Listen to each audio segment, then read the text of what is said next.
ইসলাম আমাদেরকে এই শিক্ষাটাই দেয়, কোরআন আমাদেরকে এবং আল্লাহ রসুল সাল্লাল্লাহু আলাইহি ওয়াসাল্লামের হাদিসের মাঝে আমরা এই শিক্ষাটাই পাই, যাতে করে আমরা সুস্থতার যে জিন্দিগি আছে, আল্লাহ তাআলার বড় নিয়ামত, এই নিয়ামতের আমরা কদর করি। কোরআন এবং হাদিসের ভাষায় এই জিনিসটাই বোঝা যায়। আমি এক মাদ্রাসার শিক্ষক এবং ইমাম এবং খতিব।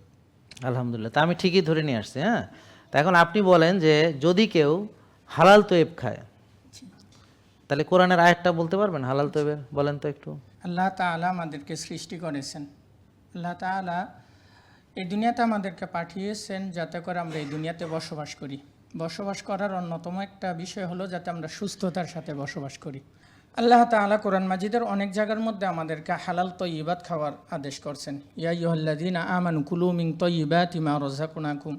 এখানে তয়্যিবাত মানে ভালো খাবার, যেটা আমাদের জন্য ক্ষতিকর, এটা যাতে আমরা এটা না খাই, এটার আদেশ আল্লাহ তাআলা দিয়েছেন। এবং পরের আয়াতে আছে না যে তোমরা শয়তানের পদাঙ্ক অনুসরণ করিও না। ওয়ালা তাত্তাবিউ খুতুওয়াতিশ শাইতান ইন্নাহু লাকুম আদুউম মুবিন। তোমরা শয়তানের অনুসরণ করিও না, নিশ্চয়ই শয়তান তোমাদের প্রকাশ্য শত্রু। আচ্ছা, এখানে একটু আমরা পজ দিই। তাহলে কেউ যদি তৈব না খায় তাহলে শয়তানের ফাঁদে পড়লো না? জি।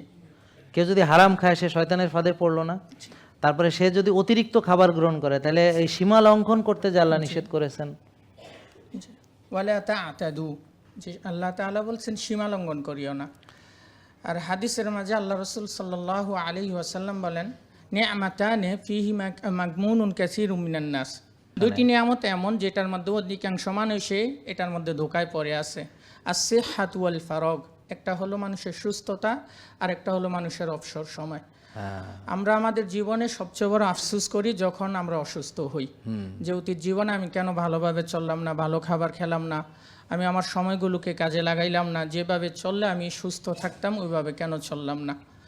যখন আমরা অসুস্থ হই তখন আমি নিজেও পেরেশানিতে পড়ি, আমার আর্থিকভাবে, পারিবারিকভাবে সব ক্ষেত্রে আমরা মানে দুঃখ দুর্দশায় নিমজ্জিত হই।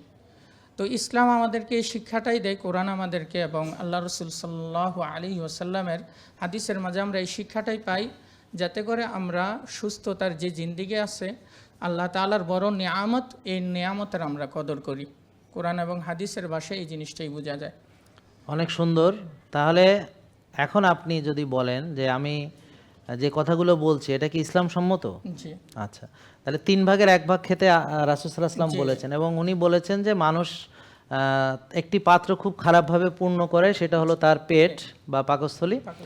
এবং একটা মানুষ সুস্থ থাকার জন্য বা শির দ্বারা সোজা রাখার জন্য 1-2 লোকমা খাবার খেলেই তার জন্য যথেষ্ট হয়, যদি খাবারটা হালাল তৈব হয়। হ্যাঁ, এবং আর যদি অতিরিক্ত কেউ খেতে চায় তবে সে যেন 1 ভাগ খাবার খায়, 1 ভাগ পানি খায়, 1 ভাগ ফাঁকা রাখে, এবং সে যেন ক্ষুধা লাগলে খায়, ক্ষুধা থাকতে থাকতে খাওয়া শেষ করে, এবং যেন রোজাও রাখে। আমি যেমন গতকাল রোজা ছিলাম, আল্লাহ চাহে তো আগামীকালও রাখবো, আজকে রোজা নেই তবুও হয়তো একটু বুলেট কফি ছাড়া আর কিছুই খাওয়া হয়নি এখনও, যদিও সকালে আমি বেশ কয়েক ঘন্টা ব্যাডমিন্টন খেলেছি।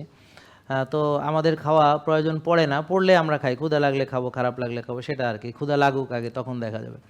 তাহলে ক্ষুধা লাগলে খাবো, হ্যাঁ, ক্ষুধা থাকতে থাকতে খাওয়া শেষ করব এবং তৈব খাবো। তাহলে এইভাবে যদি কেউ চলে, হ্যাঁ, তাহলে কি কোষে ওভারলোড হওয়ার কোনো সুযোগ আছে? তাহলে আলেমদের যদি ডায়াবেটিস হয় এটা দুঃখজনক না? থ্যাংক ইউ, অনেক ধন্যবাদ আপনাকে। তো তালি তুলে দেওয়া যাবে না, এটা আমার তরফ থেকে হাদিয়া আপনার জন্য। হ্যাঁ, জাযাকাল্লাহ, থ্যাংক ইউ, বসেন। হ্যাঁ, জেকে লাইফস্টাইল, ওষুধ মুক্ত সুস্থ জীবন।